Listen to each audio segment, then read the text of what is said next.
Salut à toutes et à tous, on est de retour aujourd'hui pour notre format avec Dessy, un format où on se permet de rêver, de réécrire l'histoire tranquillement. Et aujourd'hui notre thème c'est « Et si l'OM n'était jamais descendu en deuxième division ?» De quoi vraiment s'évader en ces temps troubles du côté marseillais. Et pour m'accompagner dans ce beau voyage, qui de mieux qu'un vrai bon supporter marseillais? On peut le retrouver avec les réservistes et Foot Clash sur tous les réseaux, mais surtout sur son Twitter où il distille, analyse, foot et tapine en tout genre. Comment tu vas mon beau Guillaume Daquet? Salut Bilal, salut à tous, je suis très heureux aujourd'hui de faire partie de ce podcast. C'est la première fois qu'on en fait ensemble. C'est vrai. Et il n'y a pas, je crois, meilleur sujet pour ma présence aujourd'hui. Bah franchement là on va se régaler, on va pouvoir rêver. Hein. Enfin. Ouais. C'est compliqué en ce moment, on rêve pas beaucoup. C'est pour ça. Bon, globalement l'esprit du podcast aujourd'hui, on va faire une petite recontextualisation un petit peu de l'époque. On va replonger dans les années 90, plutôt même 80, avec l'arrivée de Tapi. Du coup, on va repartir à cette époque-là. Et surtout, un 12 avril 86, un grand jour pour l'Olympique de Marseille, car c'est celui où s'est officialisé le rachat de l'OM pour 1 euro symbolique par Bernard Tapie.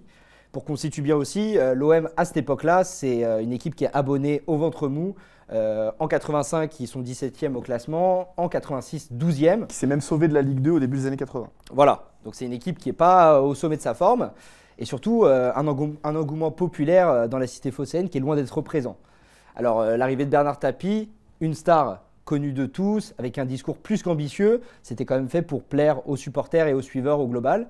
Et comme à son habitude, Bernard Tapie il va s'entourer de beau monde. Michel Hidalgo, alors DTN français, devient le manager de l'OM. Un pilier de la Mannschaft de l'équipe d'Allemagne, Karl-Heinz Forster, rejoint le club. Et il va même voler chez le rival bordelais Alain Giresse, la légende bordelaise. Et aussi un Jean-Pierre Papin en provenance de Bruges, qu'un autre rival, Qui Monaco, de base exactement, voulait rejoindre Monaco. Ouais. Exactement. Dès la première saison, ça marche bien. Parce que l'équipe elle est invaincue jusqu'en octobre et elle finit, à la fin du championnat, on finit même deuxième du championnat. En Coupe de France, on atteint la finale perdue contre Bordeaux. Mais la vraie victoire de cette première saison, c'est le retour d'un public marseillais fier du style du style de jeu que propose l'équipe et derrière son équipe surtout. La saison suivante, en 87-88, on franchit une autre étape avec une première demi-finale de Coupe d'Europe des vainqueurs de Coupe, une défaite contre l'Ajax de Bergkamp. Mais du coup, on enchaîne un petit peu les défaites, mais c'est des défaites qui finalement seront fondatrices pour le projet global de Tapie. On se met à croire à ses dires. Ceux qui pensaient peut-être à une époque qu'il était peut-être présomptueux en arrivant, en évoquant le sommet de l'Europe comme objectif pour l'OM, sont un peu rassurés. Et justement, saison suivante, 88-89, l'OM passe dans une autre dimension. Gérard Gilly prend les commandes du club. L'OM continue de se renforcer avec l'arrivée du gardien Gaëtan Huard, de Franck Sauzet, d'Éric Cantona pour une somme record. Une longue partie des années 80, le leader en France. Là, Marseille prend la place de numéro 1 français avant d'éventuellement aller conquérir l'Europe. Et on va voir c'est ce qui s'est passé. Ouais, et en plus, on se rappelle un beau triplé de Papin en finale contre Monaco. Voilà, qui à l'époque était aussi, Marseille était numéro 1, mais il y avait quand même Monaco qui était toujours là pour embêter l'Olympique de Marseille. Un très très grand AS Monaco qui d'ailleurs fera une très très belle épopée en Europe lui aussi dans les années 90. Mais Marseille s'est imposé dans une finale qui restera assez inoubliable au Parc des Princes. Et comme tu l'as dit, c'est le seul doublé de l'ère Tapie, mais il y a une ambition qui reste, c'est l'Europe, c'est ce qui a été évoqué depuis le début, car oui, les Marseillais participent donc désormais à la plus grande des compétitions européennes et vont recruter en conséquence. Carlos Moser arrive de Benfica, Manuel Amoros en provenance de Monaco justement, Jean Tigana de Bordeaux et surtout Enzo Francescoli et Waddle. Francescoli qui était l'idole de Zizou, c'est pour ça qu'il a appelé son fils comme ça d'ailleurs. Bon, oui, beaucoup doivent le savoir. Mais c'est impressionnant l'impact qu'il a eu et l'héritage qu'il a laissé à l'OM en seulement une saison. Peu s'en rappellent au final, tellement il a marqué le club, mais il est resté qu'une saison à l'OM. Exactement. Du coup, l'OM est quand même champion de France encore une fois. Mais surtout, cette fois, un beau parcours en Ligue des Champions, une demi-finale face au Benfica avec la fameuse main de Vata. C'est un match qui restera gravé dans l'histoire de l'OM, non pas que pour la main de Vata, mais aussi pour ce match aller, qui est pour beaucoup le plus grand match de l'histoire de l'Olympique de Marseille en termes de jeu. C'est ce que Tapie disait d'ailleurs, que pour lui c'était le match où il avait vu la meilleure équipe de l'OM. C'est un match où tu peux gagner 5-1, 6-1, 7-1 très facilement. J'invite ceux qui n'ont pas encore vu à voir le résumé de ce match. C'est ahurissant le nombre d'occasions manquées par l'Olympique de Marseille ce jour-là. Et malheureusement, avec ce seul but d'écart, ça a empêché l'Olympique de Marseille de se qualifier, notamment au match retour. La saison suivante, du 90-91, l'OM continue de rouler sur la Ligue 1 avec un Raymond Goethals désormais à la tête de l'équipe première. Et surtout, des renforts encore, des renforts défensifs. Pascal Olmeta arrive, Bernard Casoni et surtout Basile Boli. L'équipe, cette saison-là, pour le coup, ne va quand même vivre que pour un grand moment. Un moment qui est assez marquant, celui de l'affrontement avec un ogre, double tenant du titre, le Grand Milan AC, en quart de finale de Coupe des clubs champions. Il faut savoir qu'à l'époque, le Milan, c'est donc le tenant du titre en Coupe d'Europe et c'est une équipe qui, double tenant du titre, ouais, tu as raison, c'est une équipe qui à l'époque est considérée un peu comme imbattable. L'OM en arrivant à San Siro est vu comme pire qu'outsider, c'est une équipe qui est censée ne rien proposer et faire comme un peu toutes les équipes qu'il y a à San Siro à l'époque, faire ses valises et rentrer. Sauf qu'il y a un partout au match et surtout, au-delà du score, Marseille est littéralement meilleur dans l'intensité, contre très très bien tous les préceptes de Sacchi, le principe du hors-jeu, tout ce qu'il avait mis en place depuis des années. Il a en face de lui une équipe qui a très très bien compris sa manière de jouer et qui au final fait 1-1 à San Siro. Alors c'était impossible et encore moins pour un club français. Et à l'époque, la France, il faut se rappeler ce que c'est en Coupe d'Europe, c'est-à-dire quasiment rien. Les joueurs le rappelaient en plus, eux aussi, qu'ils pendant 3 mois, ils pensaient qu'à ce match. Ils sont préparés tactiquement exactement pour ce match. Pour ça, c'était vraiment le gros objectif. Un objectif du coup réussi. La suite de l'histoire, c'est que l'OM finira par aller en finale en 91. Il faut quand même parler, j'ai omis le plus beau, entre guillemets, c'est ce match retour au Stade Vélodrome. Oui. À ce moment-là, il y a une ferveur, comme tu l'as dit, populaire qui a regagné Marseille à un point inimaginable et tout le monde attend, comme tu dis, le grand exploit. Là, on est encore qu'en quart, mais c'est un peu dans l'esprit, si tu sors Milan, tu es quasiment allé au bout. Et au match retour, c'est un match ultra cadenassé. C'est très compliqué parce qu'à l'époque, il y a encore la règle du but extérieur, c'est-à-dire qu'un 0-0 suffit, vu qu'il y a eu 1 au match aller. Mais Marseille ne va pas s'en contenter. Plus tôt dans le match, Chris Waddle, qui était en feu en plus, est blessé lourdement à la tête par Maldini sur un contact. Il est à moitié inconscient durant tout le match. Lui-même déclara après qu'il ne se rappelle pas une minute de ce match. Il fait un match exceptionnel dans le jeu. À la 75e minute, il tape une reprise volée droit du très côté de la surface. Il est très excentré, sachant que Chris Waddle était un pur gaucher qui jouait quasiment pas avec son pied droit. Et beaucoup des supporters et même des joueurs présents sur le terrain disent que s'il avait été lucide à 100%, il n'aurait même pas pensé à tenter ce geste. Donc comme quoi, Maldini nous a peut-être rendu service ce jour-là. Donc comme je le disais, la suite, c'est que l'OM va en finale en 91, où ils sont ultra favoris.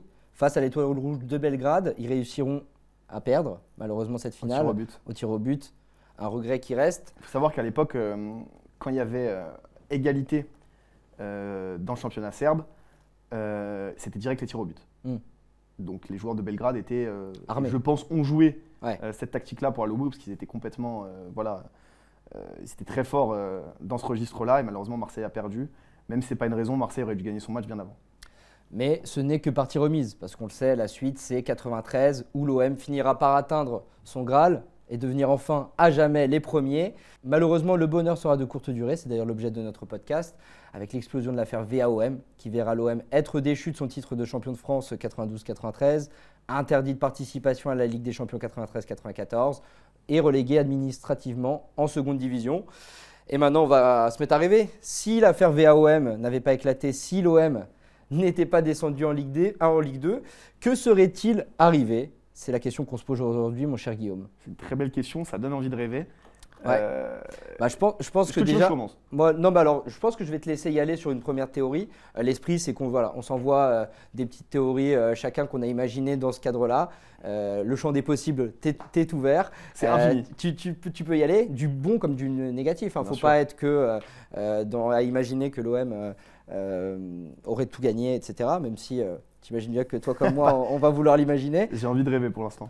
Ce sera ma première théorie, c'est l'OM serait devenue la meilleure équipe d'Europe, surtout grâce à une chose, l'arrêt Bosman. Il faut savoir que Marseille donc, est rétrogradé en Ligue 2 un an avant l'arrêt Bosman. Si Tapie était resté aux commandes et que Marseille disposait toujours de la même puissance financière, grâce à son portefeuille personnel et aussi grâce aux victoires en Ligue des Champions, les droits télé qui explosent, etc. L'arrêt Bosman, c'est, pour rappeler un petit peu le contexte, c'est un changement drastique dans le football. Avant, on avait le droit qu'à 3 extra-communautaires par équipe. Là, le champ des possibles est complètement infini. Tu peux recruter les meilleurs joueurs de la planète. Et connaissant la boulimie de Tapie sur le mercato et sur l'envie de construire la meilleure équipe du monde, je pense que l'OM se serait régalé grâce à l'arrêt Bosman. Tapie qui était aussi un peu précurseur dans ce genre de choses, qui avait toujours un coup d'avance. Je pense que l'OM aurait chippé à la barre de beaucoup de clubs européens énormément d'immenses joueurs. Moi, je t'avoue que j'avais une théorie qui ressemblait un petit peu à ça. Moi, j'avoue que je pense qu'on repassera après sur la partie domination européenne, etc., ce que ça aurait pu donner. Mais moi, j'avoue que je voyais plus un truc où, après la descente, l'OM va perdre Deschamps, Voleur, Angloma, Boli, Dimeco, etc. Si l'OM ne les perd pas, je voyais bien l'OM faire une équipe très française dans un premier temps, avec les meilleurs éléments, surtout voilà, maintenant tu es champion d'Europe, donc tu peux voilà, vraiment attirer largement quant à tes ambitions, déjà que c'était le cas. Et par exemple réussir, et on sait aussi que Bernard Tapie aimait bien chipper chez les rivaux des beaux joueurs, comme il avait pu le faire avec Bordeaux. Et je voyais bien un David Ginola. Ginola, ça a de la gueule. qui à l'été 93, du coup, volé chez le rival parisien, signe à l'OM. Lui qui, on le sait, est supporter de l'OM depuis petit, lui qui a failli signer à l'OM précédemment, viendrait justement réaliser son rêve et rejoindre l'Armada marseillaise pour la renforcer. J'avais aussi un autre sujet mercato, c'était forcément l'enfant de Marseille, Zidane, qui lui est meilleur espoir en 94 en première division. Bah, du coup, là, en fait, l'OM aurait pu être en pôle pour justement le recruter. On a tous rêvé de ça. On a tous rêvé parce qu'après les Francescoli, justement, ça aurait été Waddle, tous ces joueurs de grande classe. Zidane aurait pu continuer dans cette lignée.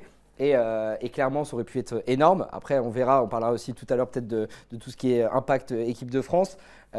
Et aussi, j'avais pensé à Patrick Vieira, qui, quand il se fait transférer en 95 pour aller au Milan AC, il hésite beaucoup. C'est un transfert qui est assez compliqué, etc.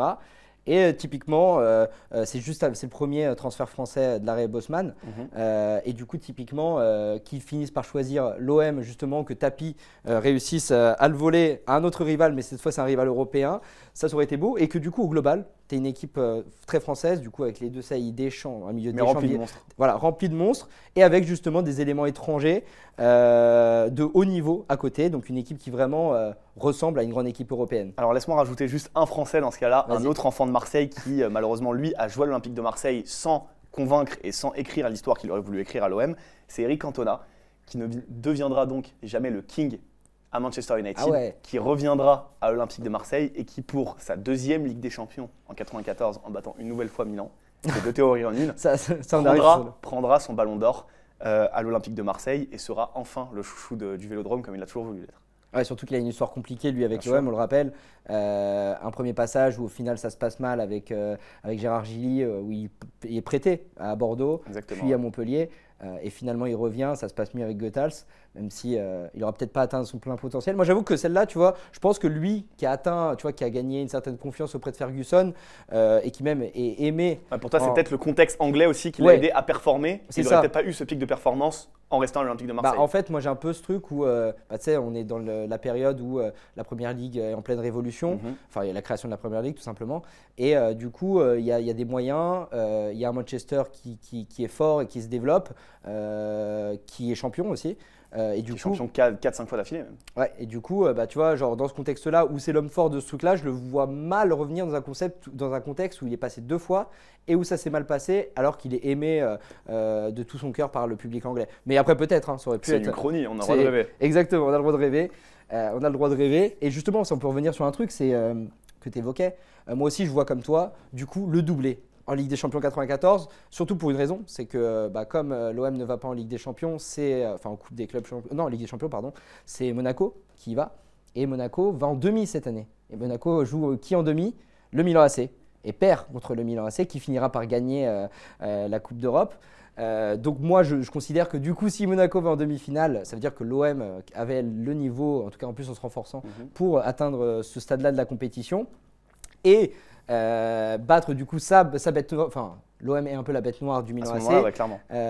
Et du coup on a JPP qui finit sa carrière du coup sans Ligue des Champions à son actif. Toujours. Celui qui a quitté du coup le navire au mauvais moment malgré qu'il soit une légende marseillaise tout de même. Marseille s'installe comme un grand d'Europe. Ça lui ferait donc 3 finales perdues. Ouais. 91, 93, 94. Exactement. Pauvre JPP. 3 finales perdues. L'OM devient un grand d'Europe. 2 LDC de suite quand même, tu t'installes. Et en plus, je vais un peu plus loin vis-à-vis de la Ligue 1 parce qu'on sait que Tapie tu vois, avait aussi cette notion de développer le championnat par le biais des rivalités, par le biais de plein de choses. Bien sûr, c'est d'ailleurs pour ça qu'il avait installé Jean-Michel Aulas, qu'il avait conseillé à Denisot aussi avec Canal+ de racheter le Paris Saint-Germain. Exactement. Il voulait créer une vraie concurrence. Exactement. Et lui, du coup, en étant dominant, peut-être que il aurait permis à la Ligue 1 de se développer plus, de devenir un championnat majeur. Et du coup, il y aurait une rivalité forcément avec Paris, parce que c'est le Paris de Canal à cette époque-là et qu'il y avait moyen d'investir. Et du coup, des stars qui viendraient après l'arrêt de Bosman que tu évoquais tout à l'heure. La rivalité entre le PSG et l'OM qui drainerait un peu tout ça et qui porterait du coup cette Ligue 1. Et du coup, aujourd'hui, on n'aurait jamais eu de Ligue des Talents. Du coup, la Ligue des Talents n'aurait jamais existé. Et en fait, aujourd'hui, la Ligue 1 serait top 3 championnats avec l'APL qui s'est quand même développé vu les moyens engagés. La Liga, parce qu'il y a le Real, le Barça et que ça reste des clubs très historiques qui portent la globalité et qui permettent aussi à l'Atlético, à d'autres aussi de briller. Et après, ça amènera aussi notre conclusion vers l'équipe de France, mais ça, j'y viendrai plus tard. Mais du coup, voilà, une Ligue des Talents qui, au final, n'arrivera jamais, mais sera un grand championnat, un championnat fort devant l'Allemagne et devant la Serie A. Oui, parce qu'ils n'auront pas envoyé tout leur talent dans les autres championnats, notamment, comme tu l'as dit, en Serie A, qui ne connaîtra pas l'apport des Deschamps et de tous les joueurs qui ont suivi hors du championnat italien. Exactement.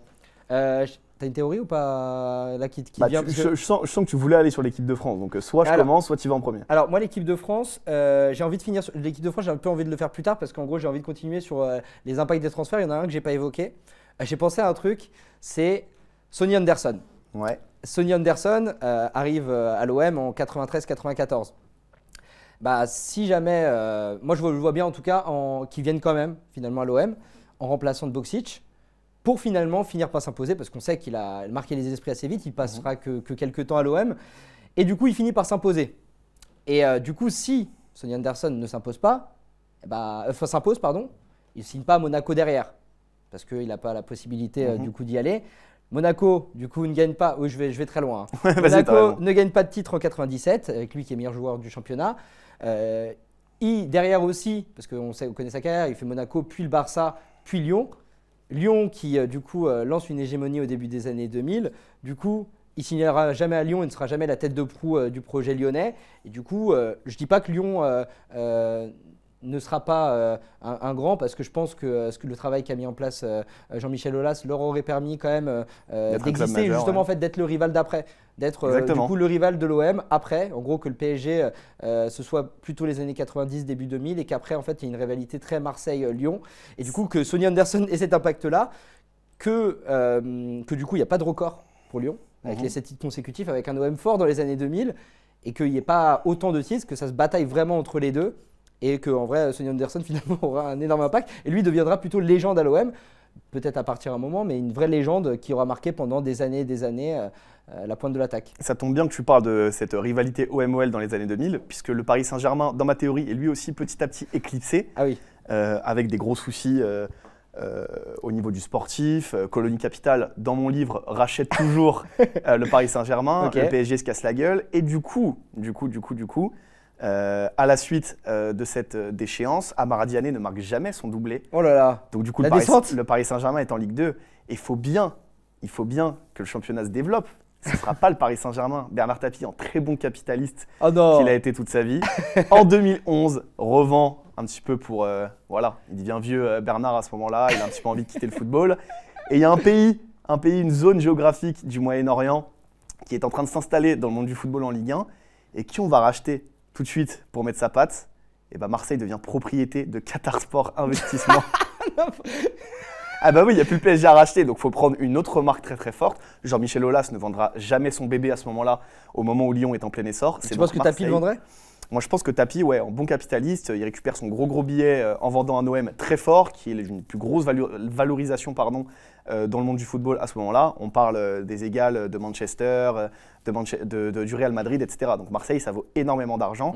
Tapie voit l'ouverture, voit l'intervalle, a envie un petit peu de quitter le monde du football, c'est épuisant, il devient vieux. Il vend donc l'OM à Qatar Sport Investissement, qui donc, je ne dis pas qu'il y aura la même suite qu'avec le PSG en Ligue des Champions, mais en tout cas, Marseille devient la propriété du Qatar à ce moment-là. C'est marrant. Ça va faire jaser ça. C'est marrant comme théorie. En vrai, moi, j'avoue que, tu sais, pour moi, le Qatar, il y a un peu ce truc de, déjà, c'est la capitale, donc Paris, et surtout qu'il y avait beaucoup à faire. Donc il récupère tout à créer. Il récupère le club dans un creux, donc je pense que c'est aussi ça qui les attirait. Récupérer un club en haut, je ne sais pas si c'est autant dans leurs objectifs. Après, ça peut s'entendre. Quand on voit la stratégie des pays de ces régions-là, à ce moment-là, c'est de créer, comme tu dis, quelque chose de rien. On parle de Manchester City, on parle du Paris Saint-Germain. Donc en vrai, ta théorie s'entend. Mais j'ai envie de créer la polémique un petit peu. Ok, il n'y a pas de problème. Parce que moi, dans mon livre, justement, le PSG se fait bien racheter par QSI. D'accord. Je veux bien entendre la théorie du coup du PSG qui va en Ligue 2 remonte, enfin ou même se faire racheter quand ils sont en Ligue 2 D'accord. et derrière quand même devient l'acteur majeur qu'il est aujourd'hui, en sachant que pareil. En fait, moi je mise sur vraiment le truc des rivalités avec maintenant c'est le retour de la rivalité OM PSG. D'accord. Et du Donc coup on a eu avec un OM PSG OM fort. 90, année 2000 OM Lyon, Voilà. et retour de OM PSG Ouais. vintage un petit peu dans Exactement. les années 2010. Après, Ok. après avoir eu dans les années 80 Bordeaux OM aussi. Donc voilà vraiment ce truc de rivalité avec toujours l'OM au Ça sommet. donnera un championnat qui a de la gueule. Ouais. Voilà. Et puis ça porterait les autres, une vraie rivalité, et ça pourrait être assez sympa à suivre. Moi, je veux bien briller sur l'équipe de France parce que j'ai deux petits trucs sympas en une. Alors j'en ai une aussi alambiquée et qui va vers l'équipe de France. D'accord. Bah, je te Ok. laisse. C'est ton podcast, tu démarres. Alors j'en ai une pas mal, c'est Giroud. Alors Giroud. ça plaira pas à mon ami Flo, mais l'héritage de Giroud modifié, complètement modifié du fait du coup de la non-relégation marseillaise en Ligue 2. Pourquoi? Parce qu'en 96, du coup, Auxerre gagne son titre de champion de France, fait le doublé. Et moi, ma théorie, c'est qu'avec un OM fort présent, ça n'aurait pas eu lieu. Ça n'arrive pas. Ça n'arrive pas. Du coup, déjà, tu as un héritage qui est quand même différent pour Giroud. Et surtout, il y a un autre impact avec Auxerre, c'est que au début des années 2000, on se rappelle de Djibril Cissé qui est énorme en Ligue 1. Et dans ma théorie, il ne va pas à Liverpool. Il ne va pas à Liverpool après Auxerre. Pourquoi? Parce qu'il est fan de l'OM, on le sait. Et au final, il va à Marseille, qui est un élément fort du championnat et qui marche très bien, qui est toujours présent en compétition européenne, etc. Et du coup, il devient un attaquant dominant en Ligue 1. Mais surtout, il ne se fera jamais sa fracture tibia-péroné.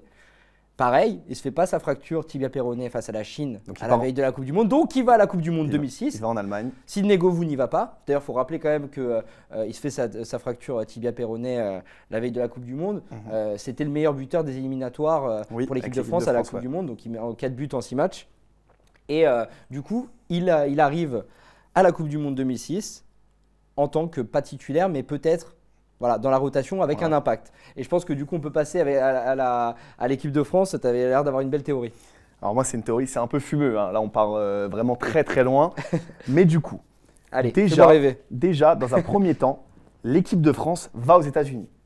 Elle ne perd pas contre la Donc, Bulgarie. 94, Exactement. pas de défaite. Pourquoi pas de défaite contre la Bulgarie déjà? Parce que à ce moment-là, on est donc en novembre 93. L'OM ainsi que ses joueurs sont très très fortement perturbés par tout ce qui se passe par l'affaire OMVA. Sauf que dans ma théorie, ils ne sont pas perturbés vu qu'il n'y a pas eu d'OMVA. Il y a qui dans l'équipe À ce moment-là, Eric Dimeco est titulaire. Parce qu'Eric Dimeco est au top de sa forme, il vient de gagner une Ligue des Champions, il n'y a pas d'affaire OMVA pour le perturber. Du coup, le Bulgare qui lance Kostadinov, il se fait charcler. Il se fait défoncer par Dimeco sur l'action. Surtout que Dimeco a la stat de jamais avoir perdu en équipe de France. Exactement. Donc quand il est sur le terrain, on ne perd pas. D'autant plus qu'il n'aurait jamais laissé une action pareille se poursuivre. Ouais. Un partout, l'équipe de France gagne au terme d'un match dramatiquement nul, mais se qualifie tout de même, va aux États-Unis. 4 ans plus tard, on a donc un Zinedine Zidane, je vais rejoindre ta théorie, qui est à l'Olympique de Marseille. Ah, magnifique. Ok. Et on a surtout un Basile Boli qui n'a pas dû partir de l'OM et qui a créé une très très belle carrière à l'OM, qui devient un de ses illustres. Il n'a pas de déclin du coup, Basile Pas de Boli. déclin, il a 31 ans au moment où on est en 98, c'est un pilier très très fort de l'équipe de France. Zidane est un petit peu, non pas dans l'oubli, mais un joueur de rotation qui n'a pas encore exploité son plein potentiel. Et qui met ce fameux doublé en finale de Coupe du Monde 98? C'est Boli. C'est Basile Boli. 5 ans après sa tête majestueuse contre le Milan AC, c'est 2 têtes face à Tafarel contre le Brésil en 98. Et qu'est-ce qu'on voit sur l'Arc de Triomphe? Basile président. C'est Basile président du haut de ses 31 ans qui finit sa carrière d'une très très belle manière et qui réécrit l'histoire de cette Coupe du Monde 98. Parce que moi, tu vois, du coup, parce qu'on est très positif depuis tout à l'heure, moi j'ai une théorie qui impacte un peu plus négativement l'équipe de France. Oh non, C'est que pour moi, du coup, on la prend pas. l'équipe de France ne prend pas la Coupe du Monde 98. Je m'explique quand même. Parce que déjà, on se rappelle que l'équipe de France 98, c'est une équipe qui mise beaucoup sur sa défense. Et surtout qui a beaucoup de joueurs qui évoluent en Serie A. Dans ma théorie, on est quand même sur un truc où, à l'époque, il y a Zidane, Thuram, De Sailly, Deschamps, Djorkaeff qui évoluent en Serie A à ces moments-là. Donc une culture défensive, une culture tactique qui maîtrise. Et du coup, dans ma théorie, Zidane, il a l'OM. Thuram potentiellement aussi parce que Tapi laisse pas partir les vrais talents. Il fait comme le Real, le Barça, il garde les talents à la maison. De Sailly est toujours à l'OM. Deschamps est toujours à l'OM. Et du coup, il n'y a pas cette culture défensive qu'ils ont pu apprendre en allant justement se frotter au championnat italien, qui est un championnat énorme à l'époque. Et du coup, la France perdra en 98, en quart de finale contre l'Italie justement. Contre l'Italie justement, un match compliqué, comme on s'en rappelle, déjà il l'était dans la vraie vie. Mais dans mon livre, défaite en 98. I Will Survive de Gloria Gaynor ne deviendra donc jamais une chanson mythique. Ah là là. Mais par contre, la suite de l'histoire, c'est que la France se vengera en 2000, réussira quand même à le faire. Donc on prend quand même 1 euro en 2000. Et surtout, c'est ça la grosse modification, je te parlais de Cissé qui est finalement bien à la Coupe du Monde 2006. Et ben, la dernière danse de Zidane, en 2006, elle se finit bien. Ah, c'est beau. Et la fin de carrière de Zidane, elle se finit en apothéose. Moi, Zidane, je pense qu'à un moment dans sa carrière, il partirait, probablement au Real Madrid, tu vois, dans la même logique, le plus grand club du monde. Et du coup, en 2006, avec Cissé, cette fois, l'équipe de France l'emporte bien en finale contre l'Italie. Et la fin de l'histoire, elle n'est pas pareille. Et il reste légendaire tout de même. Parce que moi, je n'ai pas envie qu'il ne soit pas légendaire. Ça me fait trop mal de l'imaginer. On ne peut pas le faire tomber dans l'oubli tout le podcast. Voilà. C'est pas possible. Il y a un moment où il est dedans. Exactement. Et du coup, c'est une légende marseillaise, légende française et légende mondiale parce qu'il rejoint quand même le Real Madrid. Donc voilà, moi, je trouve qu'il y a un truc où ça se finit quand même plutôt bien. Mais on ne prend pas celle en 98. Non, mais du coup, la chanson mythique, dans la théorie, c'est Zidane, il a marqué, Zidane, il a frappé. C'est plus I Will Survive. D'accord, ok. Ouais, c'est un peu dur, je sais. Ça, c'est le point négatif de ta théorie quand même. C'est pas qu'on la gagne pas en 98, c'est que cette musique-là ne devient pas mythique. J'annule ma théorie. Juste pour ça. Est-ce que tu as d'autres petites théories que tu as imaginées ? Moi, j'ai une théorie, c'est par rapport aux droits télé et la place qu'aurait pris le foot. Ok. Notamment en France à ce moment-là, c'est qu'on a deux places très très fortes, voire une troisième avec Lyon dans les années 2000, mais on a quand même 2 places très fortes à ce moment-là. Et avec un Paris Saint-Germain, là c'est une autre théorie. J'imaginons que le Paris Saint-Germain n'est pas descendu et tout, c'est une théorie indépendante que celle que j'ai évoquée tout à l'heure. Okay. Le Paris Saint-Germain se développe comme il faut, continue sous Canal avec un Denisot qui continue à mettre des sous. En plus, c'est l'âge d'or de Canal+, on est vraiment dans l'esprit Canal à 100%, donc il y a de l'argent, il y a la possibilité de faire une énorme équipe. Georges Weah ne part pas au Milan, on a toujours des joueurs exceptionnels. Et en fait, le gros classico à ce moment-là, c'est pas Barça-Real. Parce que la planète, elle est rivée sur les meilleurs joueurs de la planète. Les meilleurs joueurs de la planète jouent où à ce moment-là ? À l'OM et au Paris Saint-Germain. Et quoi, il y a Cristiano à l'OM ? Je ne sais pas où est Cristiano dans ma théorie. Je ne sais pas. Peut-être qu'il est à Lyon, parce que Aulas le voulait pour l'échanger contre Tony Vérel. Enfin, il y a une proposition d'échange Tony Vérel, Cristiano Ronaldo à l'époque, ça ne s'était pas fait. Ça, c'est sûr que c'est pas la réalité, ça c'est sûr. Ah non, ça c'est sûr. Peut-être qu'il est à Lyon, on ne sait pas. Mais en tout cas, la planète est rivée à ce moment-là sur le PSG et sur l'OM. On est à l'explosion des droits télé, on est à l'explosion du foot mondialisé, j'ai envie de dire. Et donc à ce moment-là, le grand match à suivre, c'est OM, PSG, la capitale contre la province. Enfin bref, le storytelling est juste parfait avec 2 présidents très charismatiques. Ça aurait eu de la gueule et pour moi, je ne dis pas que c'est la théorie la plus plausible, mais c'est quelque chose. Il y a un monde où ça arrive. Ouais. Vraiment sans OMVA, si Marseille continue, je pense vraiment que le Paris Saint-Germain continue aussi de se développer, si Colony ne rachète pas non plus. Et je pense vraiment qu'à ce moment-là, même à l'instant T où je te parle, ce serait 2 places énormes dans le football européen. Donc évidemment, Marseille a desservi le PSG. C'est possible. C'est possible. Faut savoir que cette rivalité, elle est artificielle. Elle est complètement artificielle. Elle se base sur rien parce que cette théorie de la capitale contre la province, etc., c'est un truc qui a été argumenté et enjolivé par Tapi, alors qu'il n'y avait aucun antagonisme dans les années 80 et même avant entre l'OM et le PSG. Dans la volonté de rendre le championnat meilleur, compétitif, en termes de valeur, etc. J'ai oublié un truc sur ma théorie sur l'équipe de France quand même, je veux le rajouter. Vas-y. C'est que ça a un impact sur aujourd'hui aussi. C'est que tu sais, on a une grande génération qui a été bercée par les succès de 98, etc. Oh non, je la sens revenir. Et du coup, l'équipe de France de 2018 qui gagne la Coupe du Monde, elle verra peut-être pas le jour. Parce qu'ils n'ont pas été bercés par 98. Parce que t'as pas ce truc de la gagne. Même Deschamps, tu vois, son mythe est un peu différent, même s'il gagne Red et LDC avec l'OM et qu'il gagne en 2000. T'as moins ce truc du gars qui a gagné partout. Donc il n'y a pas de VG Dream non plus. Alors ça, c'est la bonne nouvelle. Ça, c'est une bonne nouvelle pour le coup. Ça, c'est la bonne nouvelle. Mais du coup, quand tu as moins un vivier fourni de gars qui ont rêvé, qui ont voulu réaliser ce rêve-là, même si je pense que tu aurais quand même une équipe de France compétitive, mais peut-être que certains grands noms qu'on connaît aujourd'hui n'auraient pas eu cette passion. Notamment un qui est né en 98. Peut-être, oui, voilà. Exactement, pile ça. Et surtout, en plus, moi, là je viens de penser à moi, mais du coup, moi, mon premier match quand même, dont j'ai le souvenir, c'est quand même la finale 98. Donc peut-être qu'en fait, je ne deviens pas fan de foot et je suis pas là en train de faire des podcasts avec toi aussi. C'est possible. On peut aller très très loin. On n'est pas journaliste foot, on fait rien là-dedans, on n'est pas versé par ça. Tu vois. Donc non, voilà, ça aurait pu avoir un impact sur les générations d'aujourd'hui. Sur ce développement d'un vivier incroyable au point où on a aujourd'hui des défenseurs centraux qui se font naturaliser dans d'autres pays. Voilà. Sur tout ce truc-là, peut-être que ça aurait pu justement avoir un impact et justement qu'en fait nos talents n'auraient pas pu se développer en Ligue 1 et du coup que tu aurais eu plein de talents déchus. Bah, si on suit ta théorie, l'impact sociétal que n'a pas eu du coup 98 aussi dans ta théorie, l'aura peut-être pour 2006. Oui. Donc là, c'est moi qui suis bercé par ça et qui dis un footballeur professionnel. Exactement. Et toi, t'es numéro 9 de l'OM. Ah là là, qu'est-ce que c'est beau. Là, tu me fais rêver. Là, tu vois, j'ai pas envie de finir ce podcast. Je vais retourner à la réalité, la dure réalité du foot où l'OM est 12e, où il se passe rien de bien pour nous. Ouais. C'est dommage. Bon, je pense qu'on peut finir sur ça. Toi, numéro 9 de l'équipe de France et de l'OM. Ça me va très bien. Bon, merci mon cher Guillaume. Je t'en prie, c'était un plaisir. Bon les amis, on finit ce podcast sur ces belles informations de la part de notre cher Guillaume Daquet. En tout cas, merci encore d'avoir été là. Nous, on se retrouve dès lundi. Cette fois, il n'y aura pas de Comex, mais il y aura à la place un quiz. Et oui, un quiz entre les membres de 11e art. Du coup, voilà, on vous retrouve à ce moment-là. J'espère que vous avez apprécié l'épisode. Et je vous dis une bonne journée. Salut à tous les amis, c'était un kiff. Merci beaucoup.